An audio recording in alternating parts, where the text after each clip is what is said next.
मेरा नाम आर्यन पटेल है। मैं नेपाल का रहने वाला हूँ और अभी 11th क्लास में पढ़ता हूँ। मेरी उम्र अभी 17 साल है। मैं जो कहानी आपको बताने जा रहा हूँ वो सब खुद मेरे ही साथ हुआ था। हुआ ऐसा था कि कुछ टाइम पहले अचानक मेरी तबीयत खराब रहने लगी थी। मैं जब भी खाना खाता तो खाना खाते ही मुझे उल्टियाँ होने लगती। मैं कुछ भी खाना नहीं खा पा रहा था। ऐसा 2 हफ्तों तक चलता रहा। मेरी हालत बहुत खराब हो गई थी। फिर एक दिन मैंने अपनी दादी से कहा कि आप एक बार पापा से बात करो कि कहीं मेरा चेकअप कराएं, मुझे क्या बीमारी हो गई है। मैंने अपने पापा को भी ये बात बताई तो अगले ही दिन पापा मुझे एक डॉक्टर के पास ले गए। डॉक्टर ने मुझे कुछ गोलियां खाने को दी। मैं खाना खा के वो गोली खा लेता जिससे मुझे उल्टी नहीं होती। 2-3 हफ्तों तक मैं ठीक रहा, लेकिन उसके बाद फिर से वही सब मेरे साथ शुरू हो गया। खाना खाते ही मुझे उल्टियां होने लगती। गोलियों का भी कोई असर नहीं हो रहा था। फिर एक दिन मैंने अपने पापा को कॉल करके कहा कि पापा, मुझे फिर से उल्टियां होने लगी हैं। तो पापा बोले, ठीक है, तू एक काम कर, आज शाम 5 बजे चौक पे आ जाना और साथ में 2 लौंग साथ में लेते आना। फिर मैं ठीक शाम 5 बजे 2 लौंग लेके चौक पे पहुंच गया। थोड़ी देर वेट करने के बाद मेरे पापा और पापा के एक दोस्त भी वहां पहुंच गए। पापा के दोस्त बोले कि ये दोनों लौंग अपने सिर से लेकर पैर तक टच करके मुझे दो। मैंने वैसा ही किया और वो दोनों लौंग उनको दे दी। फिर वो उन लौंग को अपने हाथ में लेकर कुछ पढ़ने लगे। पढ़ते पढ़ते वो बीच बीच में उस लौंग पे फूंक मार रहे थे। फिर करीब 1 मिनट बाद उन्होंने अपना हाथ खोल के देखा तो वो दोनों लौंग आपस में चिपक गई थी, हटाने से भी नहीं हट रही थी। ये देख के पापा के दोस्त बोले कि इसके ऊपर किसी ने कुछ करवा दिया है और ये काम इसके एक बहुत करीबी दोस्त की मम्मी ने ही करवाया है। इसको खाने में कुछ मिला के खिलाया गया है। मैंने ध्यान से सोचा तो मुझे याद आया कि मेरा एक दोस्त है जिसके घर मैं पहले रोज जाया करता था। फिर वो बोले कि इसको ठीक करने के लिए एक पूजा करनी होगी। पापा बोले, ठीक है, क्या क्या लगेगा पूजा में। तो वो बोले कि पूजा में बलि के लिए एक मुर्गा लाना होगा, साथ में एक नींबू, नारियल और सिंदूर वगैरह भी लगेगा। उन्होंने बताया कि ये पूजा बस मंगलवार को ही हो सकती है। तब तक के लिए ये एक लौंग खाएगा और एक लौंग लाल रंग के धागे में बांधकर अपने गले में लटकाएगा। अंकल ने कहा कि अभी जब ये घर जाए तो 2 मूली के पत्ते खाए और जब भी खाना खाने बैठे तो पहला निवाला किसी काले कुत्ते को डाल दे और उसके बाद ही खाना खाए। घर आके मैंने ऐसा ही किया। इसके बाद मुझे खाने के बाद उल्टियां तो नहीं हो रही थी, लेकिन मेरा पेट बहुत दुख रहा था।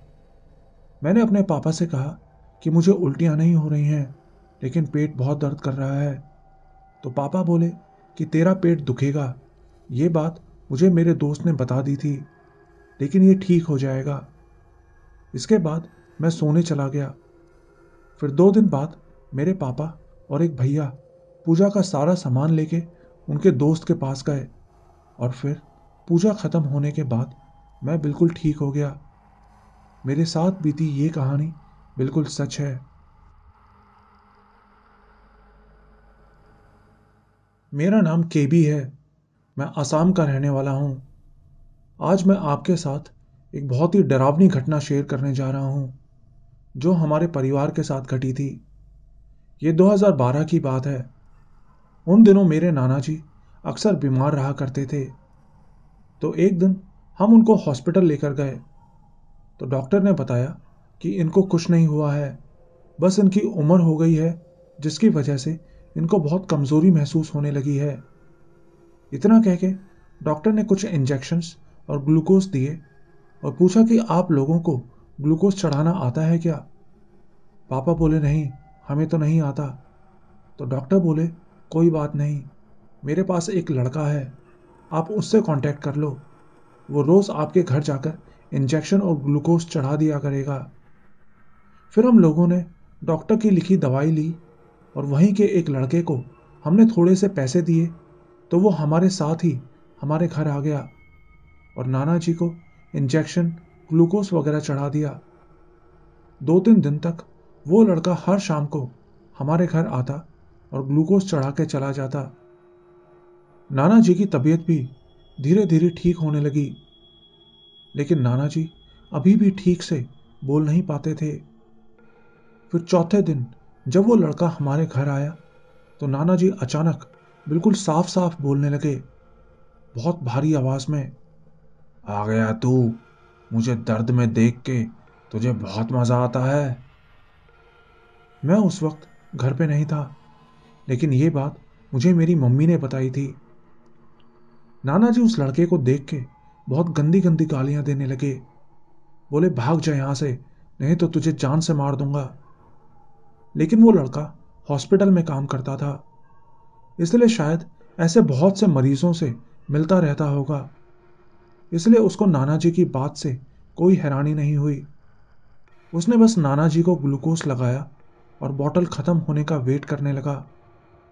अब ग्लूकोज चढ़ाए हुए मुश्किल से 5 मिनट ही हुई थी कि नाना जी के अंदर अब ग्लूकोज जाना ही बंद हो गया।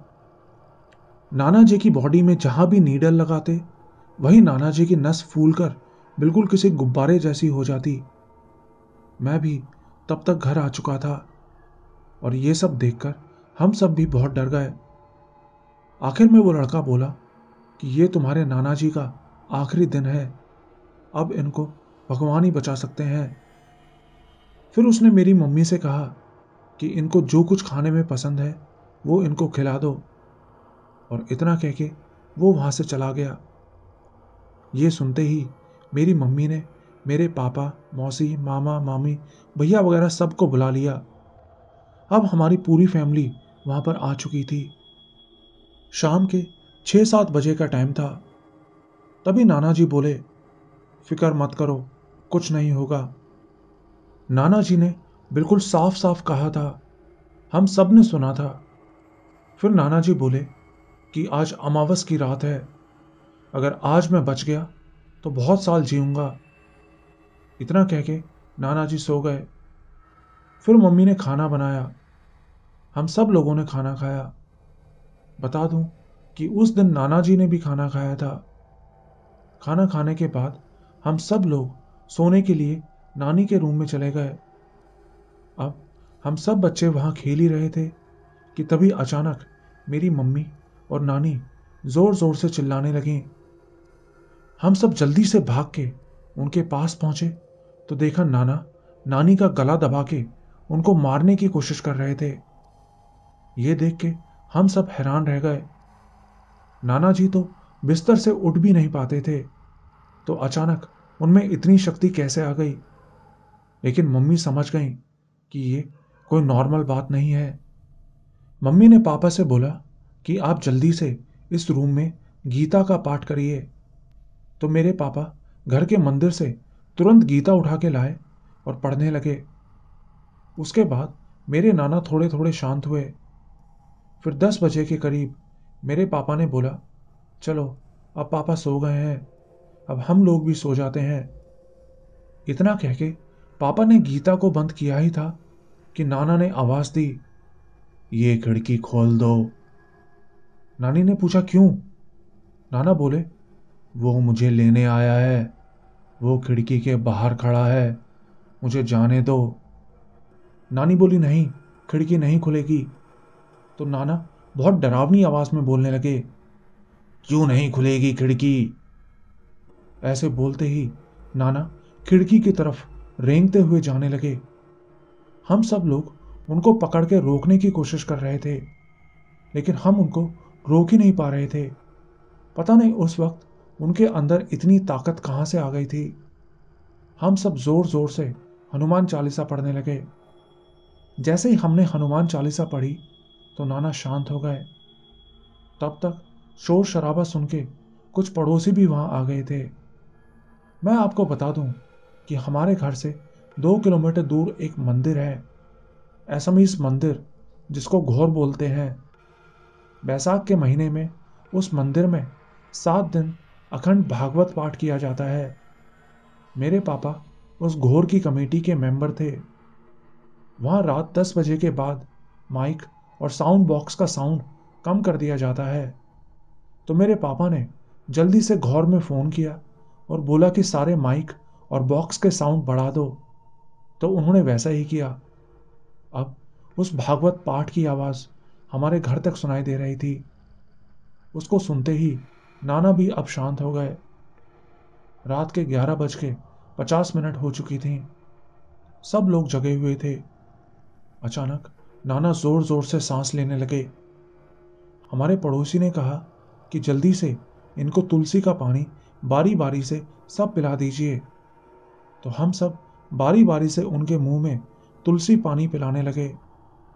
और फिर ठीक 11 बज के 59 मिनट पे नाना जी की डेथ हो गई। मेरी पूरी फैमिली रोने लगी। मैं तो डर के मारे कांप रहा था। फिर रात 2 बजे तक सब नाना की बॉडी के पास ही बैठे रहे। उसके बाद नाना जी के पास सिर्फ मेरे 2 मामा, पापा और हमारे पड़ोसी बैठने का फैसला करते हैं। घर की सब औरतें और बच्चे सब दूसरे रूम में चले गए। लेकिन असली भूतिया कहानी तो अब शुरू होती है। मेरे मामा का एक लड़का और मेरे बड़े भैया दोनों घर के बाहर बरामदे में जाके बैठ गए। वहां बैठे उन्हें थोड़ी देर ही हुई थी कि उनको घर के साइड से किसी के रोने की आवाज आई। आप लोगों को बता दूं कि हमारे घर के साइड में एक पेड़ था और ठीक उस पेड़ के नीचे से ही उनको किसी औरत के रोने की आवाज आ रही थी। भैया जल्दी से अंदर गया और मम्मी को यह बताया। तो मम्मी बोली, तुम दोनों बाहर अकेले क्यों गए? ये बात मामा को मत बताना, नहीं तो वो देखने के लिए बाहर चले जाएंगे। लेकिन तब तक मेरे मामा के लड़के ने यह बात मामा को बता दी थी।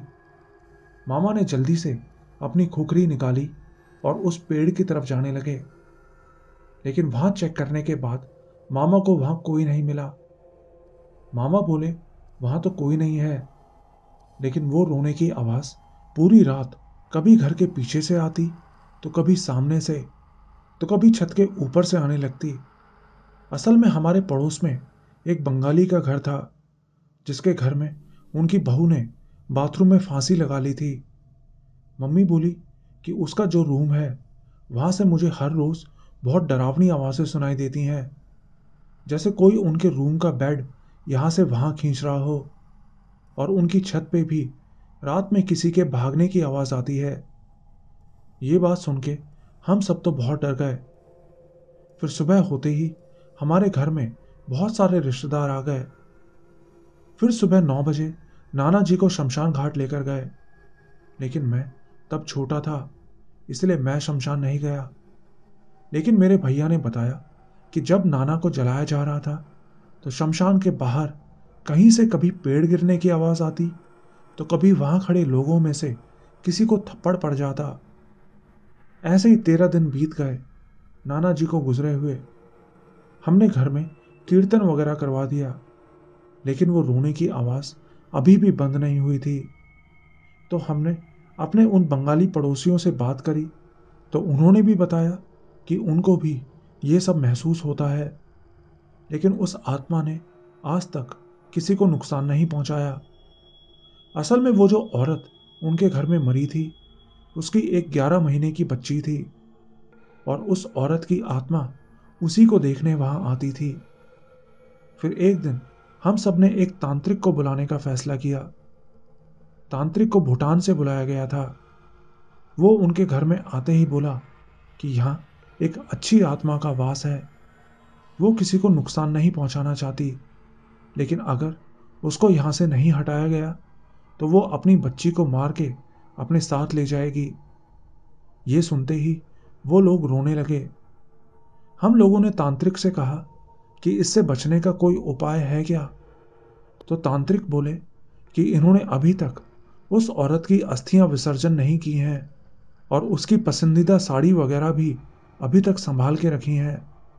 इनको वो सब कुछ विसर्जन करना पड़ेगा और एक पूजा करवानी होगी, तभी जाकर उस आत्मा से मुक्ति मिलेगी। जिसके बाद उन लोगों ने वैसा ही किया। आज वो बच्ची 13 साल की हो चुकी है और बिल्कुल सही सलामत है। वो आवाज़ें भी अब आना बंद हो गई हैं।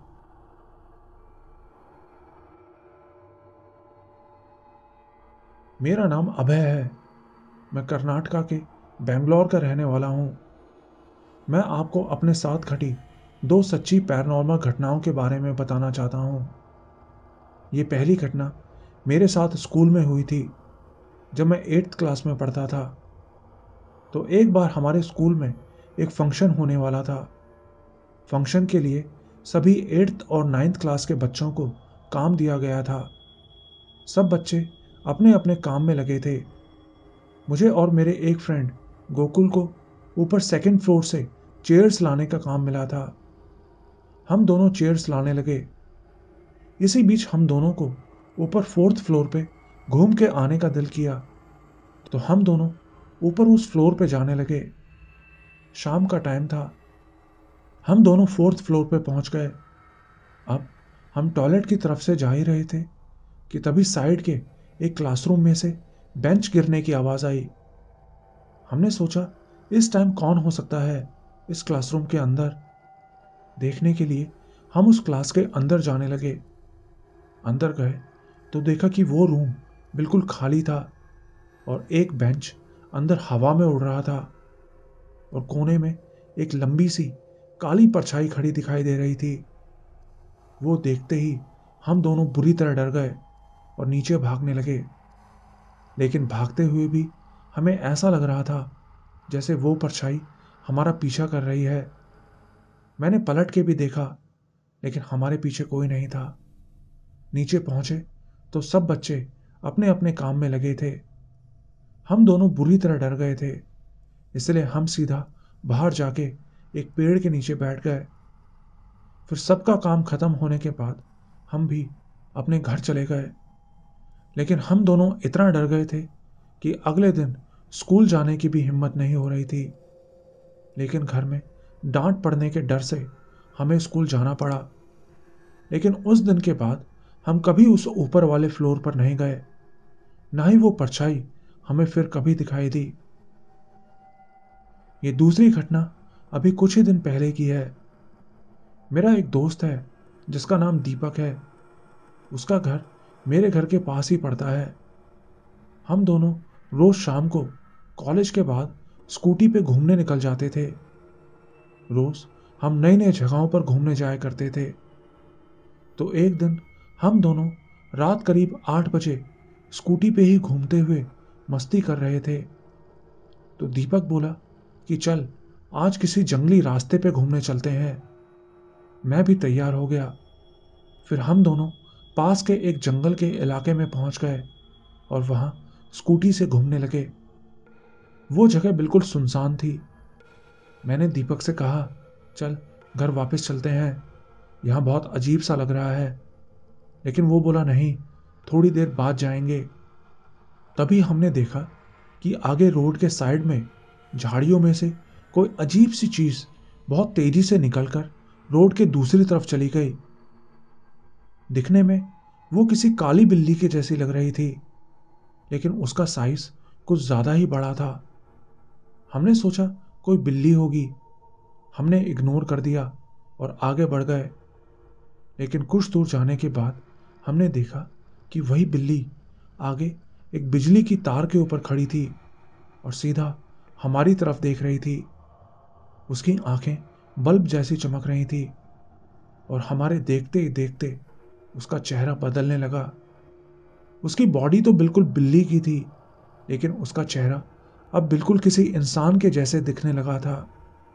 वो देख के हमारी तो डर के मारे हालत खराब हो गई। फिर वो एकदम से कूद के हमारी स्कूटी के सामने आ गई, लेकिन हमने स्कूटी नहीं रोकी। फुल स्पीड में स्कूटी भगाते हुए वहां से भाग निकले। हमने घर पे भी ये बात किसी को नहीं बताई, नहीं तो हमें बहुत डांट पड़ती उस इलाके में जाने के लिए। असल में उस जगह एक लड़की को जला के मार दिया गया था। शायद वो बिल्ली उसी लड़की की आत्मा थी। उस दिन के बाद हम फिर कभी उस इलाके में घूमने नहीं गए।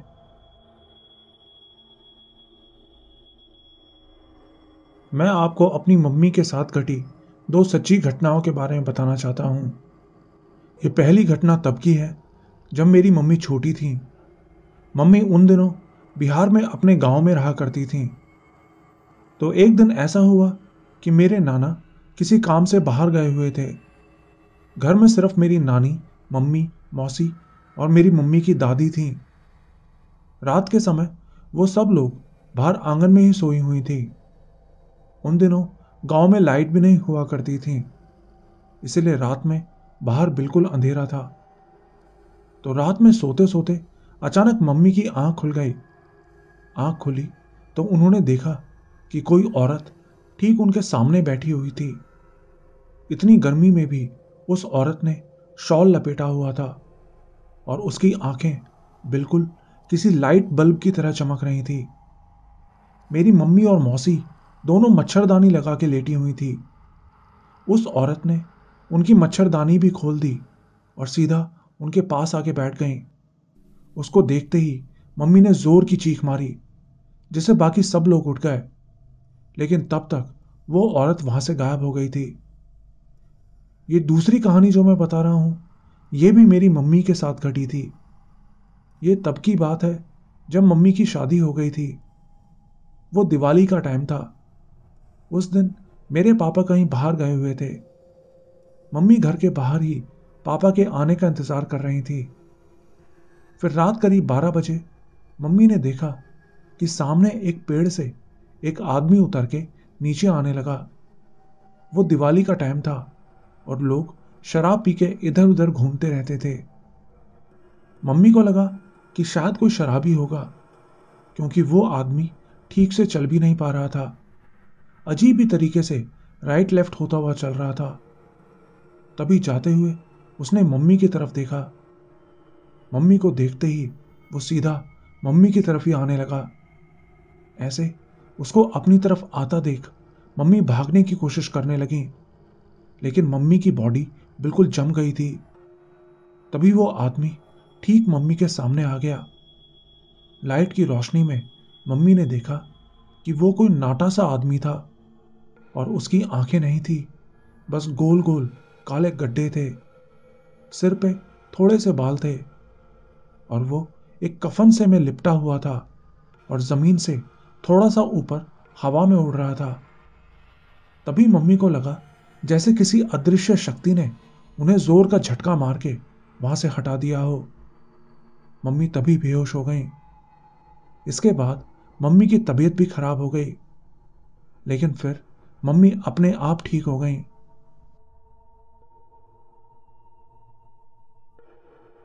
मेरा नाम प्रियांश है। मैं गुजरात के सौराष्ट्र का रहने वाला हूँ। मैं अभी इंजीनियरिंग के सेकेंड ईयर में पढ़ता हूँ और अभी 2 दिन पहले घटी एक घटना के बारे में आपको बताना चाहता हूँ। मैं यहाँ एक हॉस्टल में रहता हूँ और हमारे हॉस्टल की बिल्डिंग के पास ही एक स्कूल है, जो हॉस्टल के रूम की खिड़की से साफ साफ दिखाई देता है। तो 2 दिन पहले ऐसे ही रात में सोते सोते अचानक मेरी आंख खुल गई। मैं टॉयलेट गया और फिर रूम में आके टहलने लगा। रात करीब पौने 3 बजे का टाइम था। मुझे अब नींद नहीं आ रही थी, तो मैंने कुछ देर फोन चलाया और फिर बैल्कनी में जाके खड़ा हो गया। तभी मैंने देखा कि सामने उस स्कूल की छत पे एक बच्ची खड़ी हुई है। अंधेरा होने के बावजूद मुझे उसका चेहरा साफ साफ दिखाई दे रहा था। वो बिल्कुल किसी नॉर्मल बच्चे की तरह लग रही थी। 10-11 साल की उम्र होगी उसकी। तभी वो मुझे देख के स्माइल करने लगी और स्माइल करते करते अचानक वहां से गायब हो गई। ये देख के मैं कुछ देर के लिए वहीं जम गया। फिर अगले दिन मैं उस स्कूल के सिक्योरिटी गार्ड के पास गया और उसको सारी बात बताई।